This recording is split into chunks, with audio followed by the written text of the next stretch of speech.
My name is Zan Patrola. I'm in the Executive MBA program at MIT. Currently, we are doing our Go Lab program in Botswana. We are working with HB Antwerp on a blockchain and diamond project, and hopefully we're about to disrupt the diamond industry.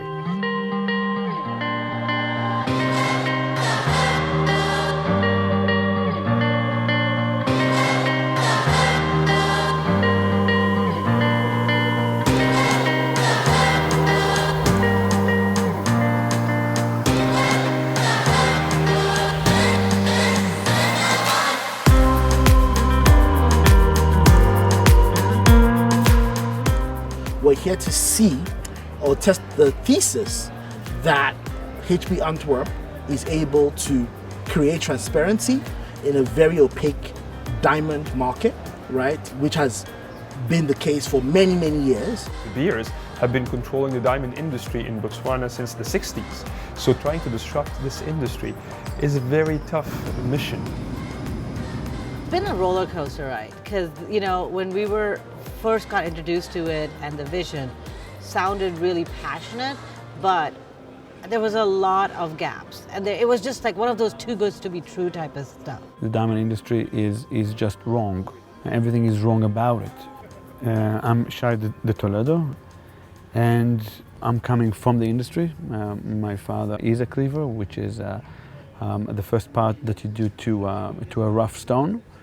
And I've been breathing and experiencing this supply chain of diamonds since a very young age. It's just a super complicated diamond, but it was recovered intact, right? There's no breakage on this. This tells us that there are diamonds well in excess of 1,700 carats that are out there, and there's a big opportunity for us. The way it is now is that there's only losers from the community, losers of the government, losers of the midstream, and eventually losers as the consumer, which is buying a very valuable asset that cannot retain its value. So when we came into the drawing board, we're like, okay, how do we manage to build an ecosystem, a supply chain, an infrastructure that would be as different from the current one as possible? At the point where we started talking about this project, I was very skeptical. I felt the ideologies that the management had was very much on paper. It's good to hear, but reality on the ground is always different. De Beers, they have a big participation in this industry. So is there incentives or other actions that you are taking in terms of reducing the barriers for entering into the market?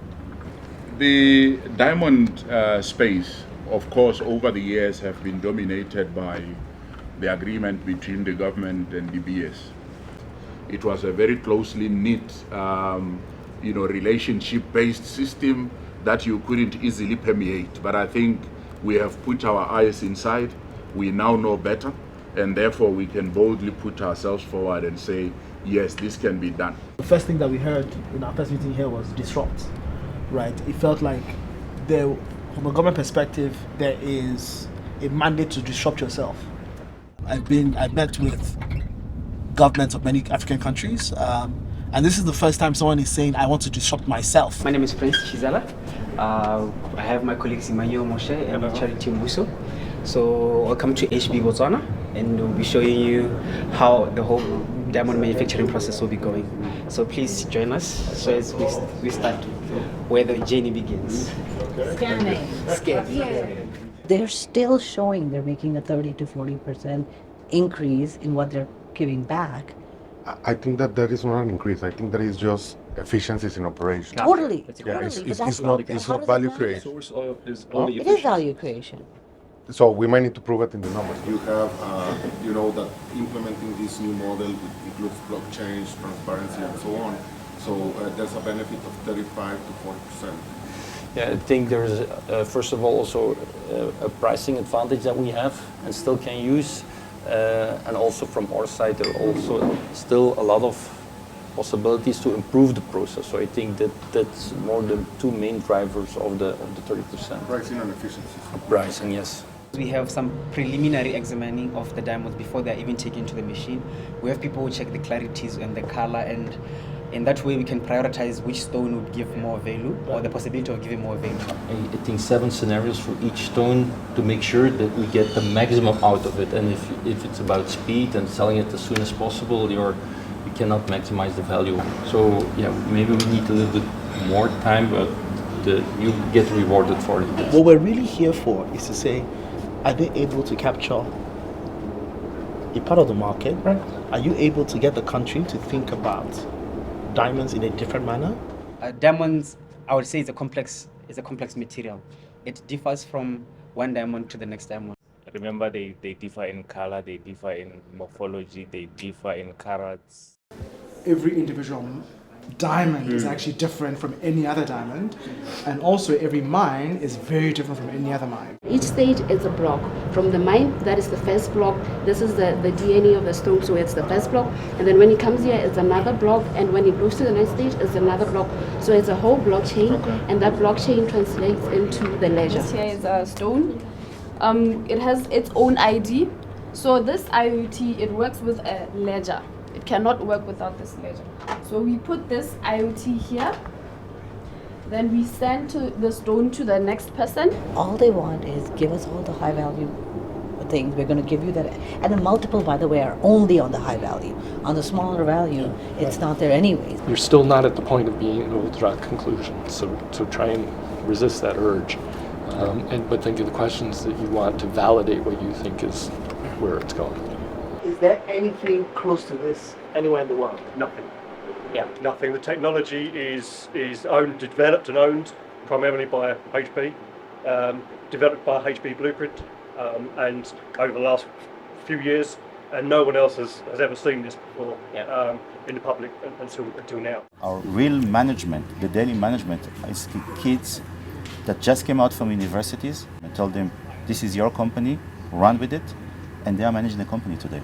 There's now movement down we call this the brain of the diamond process. One day I would like to look at other people who have helped in this journey of transforming the diamond from just a rough diamond that we used to be selling out, but to a finished diamond product that it is made locally, it's processed locally, it's mined locally, and we reap the benefits as a country, as a nation. The status quo of the diamond industry has led to zero investment. And when everybody is enjoying it, there is no need for innovation. The leap may look big, but in fact, it was just there the whole time, just nobody was interested in taking it. We're here to test this model, right? And what HB is doing is actually hitting a lot of what you've been talking about, right? They are bringing more value of the diamond back to Botswana. They're educating the youth. They're bringing technology, all of this innovation, right? I guess from your perspective, what is the gap to replicate this model elsewhere? I think it's all about having more strong-willed players like HB in many other sectors and facets of the economy. We always use HB and of course others as a typical example of what do we mean by a startup. You start today, but the big giants who have been sleeping here for more than 50 years can feel your presence. That's what a startup means for us. And this is what we're going to use these startups to disrupt this economy. So it's not about diamonds. The business model is about transparency and creating value in the supply chain. That is. Now, how do you do that? The dream from day one is to show how we can prove that the most complex mineral, which is a diamond, that is coming as a rock, that you have to break into smaller pieces and then trace those smaller pieces into their destination. We said if we can prove it for diamonds, we can prove it for any mineral. After the diamonds have been cleaned, we size them according to all the categories of sizing. Here we have the special stones.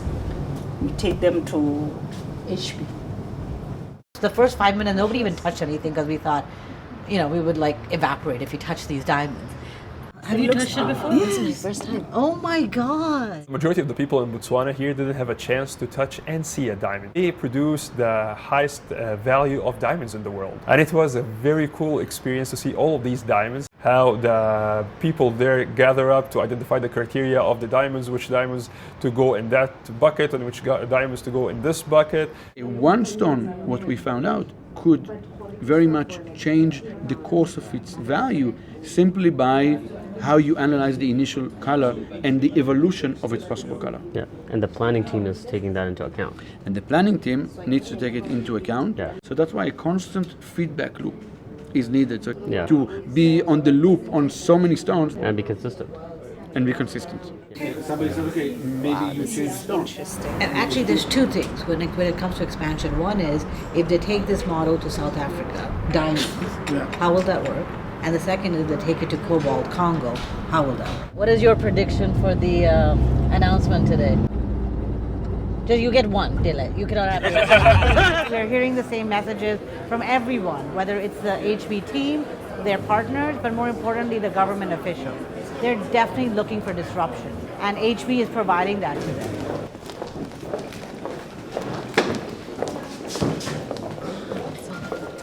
I am extremely pleased to announce that the government of Botswana and the HB Antwerp have agreed to a strategic partnership whereby the government of Botswana will invest in HB by acquiring a 24% equity stake in HB Antwerp. In addition, the government of Botswana, through its rough diamond trading company, Okavango Diamond Company, or ODC, will supply rough diamonds to HB Botswana. It's now my pleasure and singular honor to declare HB Botswana Diamond Cutting and Polishing Factory in Gaborone Diamond Technology Park officially open.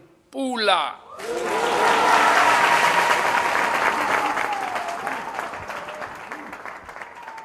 I'm not sure how many action learning projects get to start a assignment and then see the culmination of what we've witnessed today. Everybody, all the different partners, they were doing the things properly with transparency through innovation, through new processes, to disruption is something that can be done in this industry, in this country, and in others. The fact that our outcome, which we are going to be working on later today, is still not just whether they were going to be successful. It's how do they take this framework and apply it to other minerals, to other materials, other industries. So we still are going to be influencing what HB is going to do in the future, and that's pretty fantastic. The best Go Lab team. It's been an amazing experience, yes. Definitely. Essentially, this is a historic event in Botswana, actually in Africa, where you've seen a country that has woken up to say, you know, we want what is ours, we want more, we want to empower our people, we want to build our economy. And I think that yesterday was the beginning of that journey. And the work and the time is now. The work starts now. Change will not come from political arena. The change has to come by changing the way business is done in Africa. And the power of the entrepreneurship will drive a real change in Africa.